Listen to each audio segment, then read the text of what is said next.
Mga guys, ito po ako. Dito po ako nagtatrabaho sa Villalo office. Yan, dito po ang opisina namin sa Calamba. Mga guys, dito po ang aking trabaho sa office ng Villalo.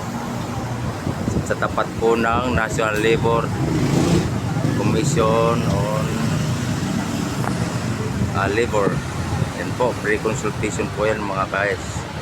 Ayan po, kung kayo po ay may mga reklamo laban po sa inyong mga pinapasokang company, ito lang po kami. Kontakin nyo lang po ako. Dito po may tinatawag po kami itong pre-consultation mga guys. Yan.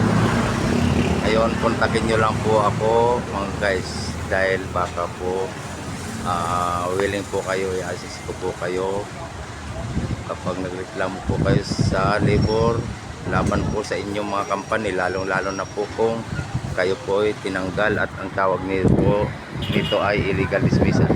Yan po ako mga guys. Yan po ako. Okay. Yan po. So yan mga guys. Kontakin nyo lang po ako. Yan po ako. Yan po ako. Nagtatrabaho sa Villalo office. Thank you po.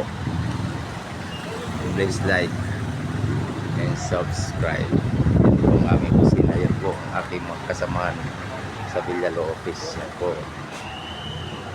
Villalo office. Dito po yan sa Calamba, sa harap po ng nasa Labor Relation Commission. Sige na. Yan po mga guys. Pag sakaling mayroon po kayong irereklamo laban sa inyong mga company tungkol po sa labor case lang po kami mga guys. Yan po. Halimbawa po kayo tinanggal ng company nyo at ang tawag po ay illegal dismissal. Yan lang po.